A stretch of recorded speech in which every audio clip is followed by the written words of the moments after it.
Merhaba. It is a great pleasure to be with you today. It's a great honor to be invited. I'm going to be talking to you briefly about some experiences we've had at the Victoria and Albert Museum to do with light, to do with modern things we can do with light. I did ask Ufuk when he invited me what he wanted me to speak about, whether it was more about how you experience things, how you see things, or how modern technologies affect what we can do. And his reply was, can't you do all three? So I'm attempting to do all three in 20 minutes, so I have to be quite quick. So, first of all, I'd like to introduce the Victoria and Albert Museum.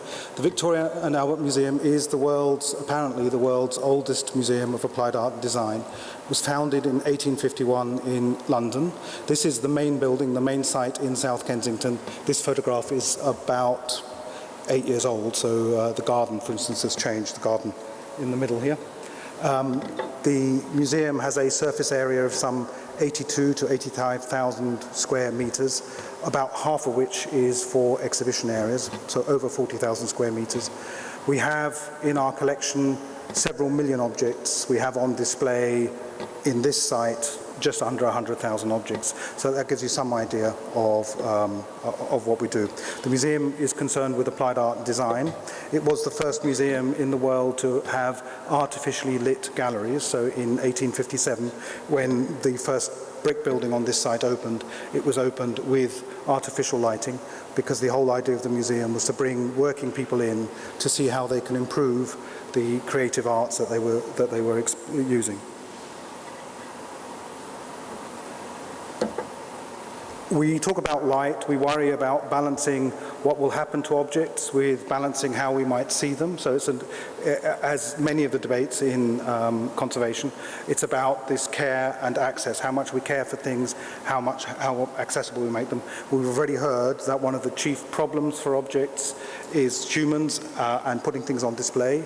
Actually, if we really wanted to conserve things, we'd put them underground in very controlled places where nobody could ever see them. But then what value does an artifact have if you don't invite people in to see it, if it can't be experienced? So we have to balance the two things. This is a gallery in part of the British Galleries, which opened in 2001. This is William Morris's last carpet. It's rather sensitive. When we did quite a lot of experiments on it, and we'll come back to those a bit later on. And I'm trying to enhance what might happen to it if we left it there for a long, long time. Originally, the plan was to have this particular object on display for 5 years. The gallery opened in 2001. The object is still on display. It doesn't look like this. It still does look more like that, I'm glad to say. But at some stage, we will be doing quite a lot of damage to it. So we need to think about how we display things, how we take care of their exposure. This is a real problem. It's a universal problem. Light is considered by some people to be the most damaging of all things. So the effects of light tend to be rather slow, but they are all pervasive. This is one of the cartoons by Raphael, 16th century, one of the designs for the Sistine Chapel, for the tapestries in the Sistine Chapel. And you can see, for instance, and I think I'll put a ring around it, maybe, or maybe not. Yes, there it is. In the cloak of Jesus, Jesus has a white cloak with a red reflection, and you might think this is some kind of miracle, or there's blood in the water or something, but actually, if you look at the pigments, which we had the chance to do, these are gouache, this is a gouache painting, we can see that there was a madder used in the cloak for the red effect of the cloak, and that has all but faded away, whereas the red in the water was a vermilion, which hasn't faded so much. So over the course of that time, of the 500 years that this object's been around, it has changed quite dramatically. It's still a beautiful object, it still has value, but it's not now not very similar to what it was when it was first made. In fact, we had an exhibition a few years ago where we had the tapestries on display with the cartoons, and it's quite interesting to see how vivid the colors are in the tapestries compared to those in the cartoons themselves.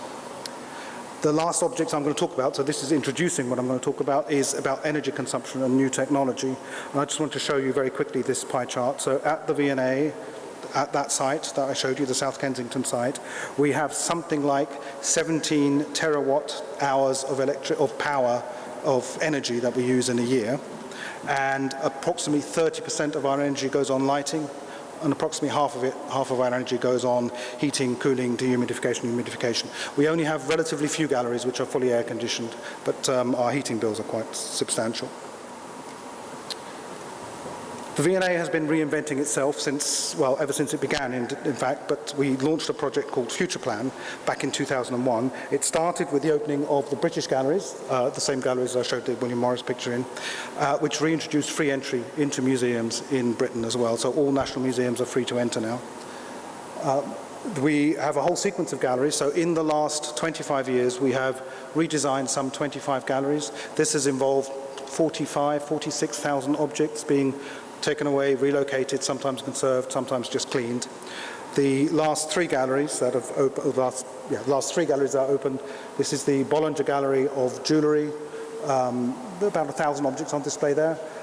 The Medieval and Renaissance galleries, a very large set of galleries, 1,600 objects on display in those galleries. And the last thing that we've opened, we're working on some more at the moment, but this is the Furniture Gallery. This opened in December 2012. And only has 250 objects, so not that many objects. But it gives you some idea of the rate at which we're changing how we display things and what we're doing. And you can see, and we'll come back to this, the artefacts carpet, it's a very important object up here, is the oldest complete carpet in the world. It's on display in the Islamic Gallery, the Jamil Gallery of Islamic Art. And I will talk a little bit about how we dealt with how we would put that on display and how we can keep that on display for the predicted lifetime of the gallery. And you can see what's happening, so the lights go on and off a bit, but we'll come back to that. So in the beginning, there was Gary Thompson. Gary Thompson published something on lighting back in 1961. Here he is receiving his Plowden Medal. I don't know exactly when that was, but he wrote, you can't read it, but here is a page, but I shall enlarge a little bit of print.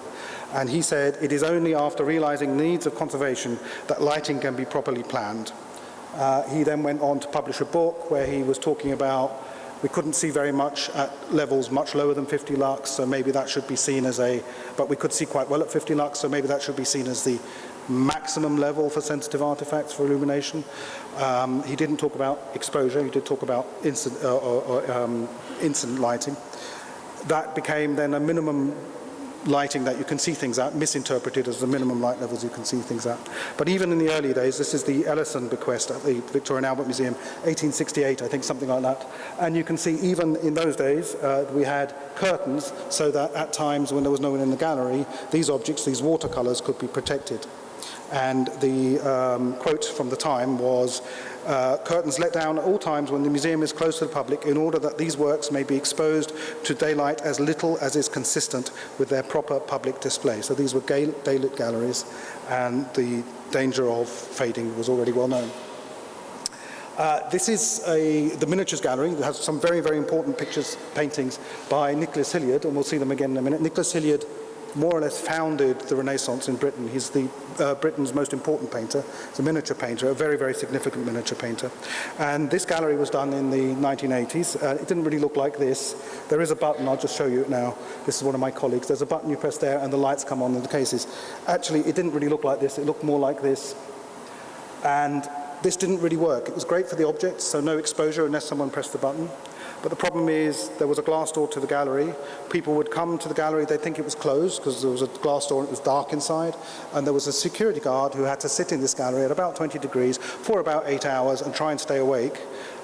So this was not a very inviting effect. What we do nowadays, these are the same miniatures. And there's one very important one in this display, and we'll come to that in a minute. We have sensors. This is again the British Gallery. Sensors which have quite a lot of low levels of light in the case, but enough so you can see what's in a case, so you can be attracted to it. And as you approach a case like this case of miniatures, the light levels will come up, so you get a much better view of what's inside them. One of the problems we have, Nicholas Hilliard did write a book called A Treatise Concerning the Art of Liming, written in the end of the 16th century.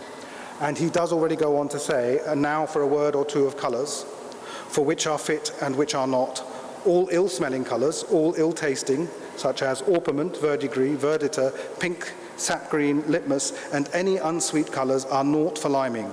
Use none of them if you may choose. Liming is the art of miniature paintings, that's what it's called at the time. Unfortunately, so he knew a lot about what pigments were sensitive or which ones weren't, but unfortunately we've done quite a lot of work on Nicholas Hilliard miniatures. Here's one, the Armand jewel, and there's quite a lot of orpiment in the jewels. One of the things that Nicholas Hilliard really brought to the art was how to paint, how to create jewellery effects, so pearl effects and gemstone effects, which he did wonderfully in this particular miniature. But this contains quite sensitive pigments, so even though he was aware of it, he either told people not to use them because he didn't want other people's paintings to be as good as his, so he kept it a secret, or in fact, he does say, don't use these sensitive colorants if you have an alternative, but often there isn't an alternative. So we know many things are light sensitive. Here's another thing that we use in the museum. This is a set of drawers. These contain our rather fragile 17th century miniatures on book cloth, as it's called. So they're very, very sensitive to vibrations as well as to light. And there's a button. The button's here. And this does not work that well, I have to say, because the button's at the right height for kids. But actually adults only see it when there's a big sign saying out of order, which is a bit higher up, and adults don't usually find it. There's another problem. The button opens the drawer and opens very slowly, like a CD mechanism, and it opens, and you look down, and you look at what you're interested in, and it closes. So again, it protects the artifacts, but it may not be the best way of protecting them. At the time we did this, we felt we didn't have any other choices. The last mechanism we used in the Jamil Gallery, in the British galleries, was to have fibre optic torches. These are beside all the cases. When the gallery opened, of course, there were no signs on the torches, and they were thought to be, in the press, they thought it was a new lighting system with lights going up into the sky. But they are little torches, so we have things in shadow boxes. This is Anne of Cleves, one of the wives of Henry VIII. This is a miniature by Holbein. In fact, the miniature which made Henry VIII choose to marry Anne of Cleves, who was apparently not as pretty in real life as she was when Holbein painted her, although Holbein, being a very, very good politician, managed to keep his job. And actually Anne of Cleves managed to become separated from Henry VIII and was neither beheaded nor in any way punished for not being as pretty as he thought she would be. But anyway, you see the object, but if you want to have a good look, you pull out the torch and you can get to see it much better. So those are things that we've been doing since the sort of 2000s. Here's an experiment which uses a slightly different tact. This is the Für das Kind. This is Jewish children's transport commemorating the war. This is a display at Liverpool Street in London done by Flor Kent, and it's full of artifacts from Jewish children writing back home to their parents when they were being evacuated.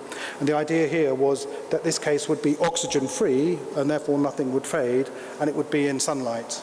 And it didn't really work, so it was a very brave person who did this, who thought they could protect the things in sunlight. Lighting, of course, has to be appropriate. This is a photograph I took very, very recently, actually, in Petworth House. There's no excuse in modern day, or any time actually, having an illumination system which actually means you can't see what you're trying to see, so you're doing damage to your artifact and you're spoiling its image. It would be much better to have this totally in the dark. So things have to be appropriate. So we can do some experiments to see how quickly things fade. This is again the Bullerswood carpet, so we were quite interested in the Bullerswood carpet. We were very interested in the Ardable carpet. We take some measurements. We can measure exposure, so we can expose an area and look at it and see how the reflectance in that area changes with time, and we can convert that to color change in whatever color change units we choose as a function of time, and we get these nice graphs with the different colors. This is for the Ardable carpet, as it happens. Shows us that the blue colors are the most sensitive colors when we looked at them, going to a delta of about 2 at about 8 megalux hours exposure. However, this doesn't tell us anything about where we should put an endpoint for display. When will you see a color change? Is it somewhere below 1? Is it at 1 as the equations originally designed?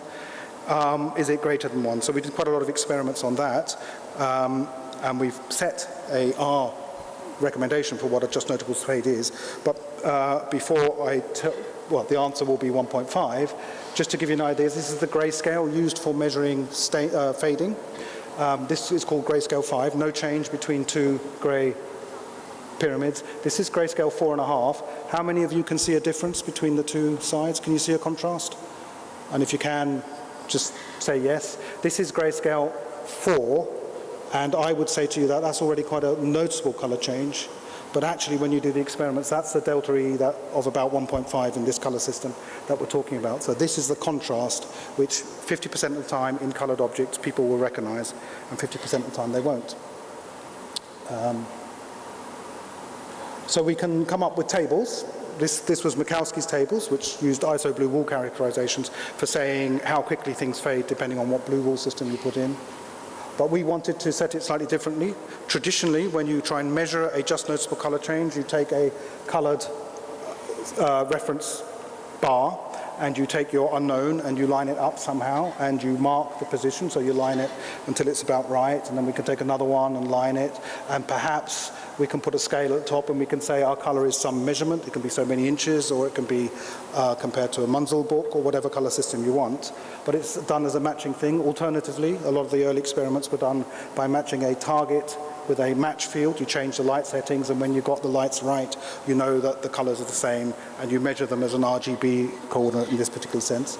But both these things are about matching color, and we wanted to know how quickly you could tell color apart, which doesn't necessarily have to be the same thing. So we did lots of experiments with quite closely colored things, which we put in a light box, ideal lighting conditions, 1,000 lux, and we asked people, quite a lot of people, whether they could tell the difference or not tell the difference. And I would suggest you should not be able to see the difference here. But if I bring in a different set of tiles, you should be able to very easily see the difference here. Those two ranges represent the sort of complete range of color differences in different colors we dealt with over the course of experiments, which then enable us to generate a lighting table. And I know I'm coming near the end, so I'm going to have to hurry up, where we have a class of materials which are sensitive, and we've said on average, unless we know better, we should expose these at 50 lux for 20% of the time, i.e. 2 years in 10, 4 years in 20, etc., for 10 hours a day, unless we know more about a specific artifact. For durable artifacts, which come into this table, and the tables could be bigger, and you have, oh well, never mind. Anyway, you have durable artifacts, they go on display at 250 lux. I want to now go on very, very quickly to energy reduction. This is just an energy bubble, shows you some of the things we can do to save energy. The size of the bubble tells you how much energy we might save. The bottom is an estimate of how difficult these things, how complex these things are to incorporate, and this gives you an estimate of the cost of incorporating them. I'm putting these up as a reference. Were we to change all our gallery lighting to solid state lighting, we would have to shrink this table somewhat and put up a new bubble. And this bubble is a cost of about £1 million to us now, and a saving of about £150,000 a year. So quite a quick return. Of course, technology is changing, so these bubbles will change, but it's in energy sense, it's quite a nice thing to do. There was a lot of discussion about, do LEDs do more damage than other light sources? Here's a white, sort of cool white LED, and a lot of worry about the height of this peak in the early discussions. Here's a more realistic, good color ending LED that we would use in a museum. And just to give you an idea, these are all at 100 lux. That's daylight at 100 lux. And you see for the good color rendering one, you can't talk about peak, you actually talk about trough. Even for the cool white light, it's only very specific dyes where they might form more of a threat. So the early suggestions that LEDs would be disastrous for all our artifacts are probably not true. Although there may be one or two very specific things where you might have to be careful. Just to show you, the cool white LED has a rather low color rendering, and so you see here there's quite a big color difference between your target, which is the top line, and your reference, and again here in the red colors, whereas the warm white is actually quite good. So that gives you an idea of what colors look like under the two light sources. There's one other light source I just want to mention. There are a whole range of other light sources, solid state lighting sources. This one's quite interesting. These are metal halide lamps. These are modern metal halide lamps, so they have no electrodes, and they're fired by putting them in a microwave environment, and therefore they have very long lifetime and very high efficiency. They're not yet good enough really for museums, but they're very efficient. 2 minutes? 2 minutes, okay. So artable carpet, this is how it was on display in the 20th century, before we redid the Jamil Gallery of Art. I would say to you, it's not particularly well on display, you can't really see it. I worked at the museum and I've been there a long time now, but I was there for this is one of our most important pieces. But for about 4 or 5 years I'd go in, I'd look at it and I'd say, why is this so important? It doesn't look that impressive. And it didn't really look that impressive, so it was only important if you knew what it was. What we've done by working out how quickly it fades, by working out how much time we've got, by saying we don't want to change the colors by a noticeable amount within the 25-year lifetime of the gallery, we have it on display, and every 10 minutes in every half an hour, the lights come on like that. They come on, they stay on for 10 minutes, and the rest of the time it's down at about 10 lux. You can see it at 10 lux, but actually this has a double beneficial effect because people come in to see the lights coming on, because it's a very enriching feeling to get used to looking at the carpet in the dark, trying to tell what the colours are, and then as you see the lights come on, it actually adds an extra wow factor, and it's more impressive than the carpets which are around the room, which are continuously on at 50 lux, which is the same level as that level is on. I want to finish on this one slide after this slide and one more, just to say, so what does it all mean? So this is a sort of chessboard, and this is called the Addison illusion. If this were a chessboard, I would ask you, would this be the black square or the white square? And I hope you would say the white square. And then I would ask you, sorry, is this the black square or the white square? I'd hope you say it's the black square. Is this the black square or a white square? And I'd hope you say it's a white square. But I'm now going to tell you they're exactly the same, and I will show you this. I'll drop a square down. First of all, it matches what was considered to be a darker square. I drop it down again, and it matches the lighter square. And just to convince you entirely, if you're still not certain, I'll take away all the other squares and show you the two squares of the same grey. So what we see is not what we measure. That's the point I'm trying to make. Our eyes are a very clever thing. And I have one last thing, if I may, one last one. I'd like you to look at this. I'd like you to look at the centre cross, and you can see 11 lilac squares, circles. I'm just going to start moving the lilac circles. Keep looking in the middle, and you will start seeing green dots, and eventually all of the lilac dots will disappear, and you'll see one rotating green dot. Of course, there's no green there. So this is telling you a little bit about what we can do with the eye, what we can do with how we display things. We can take advantage of these tricks and actually make more impressive things, make things appear which are not really there. That's all I have time for. In fact, I've overrun, so thank you very much indeed.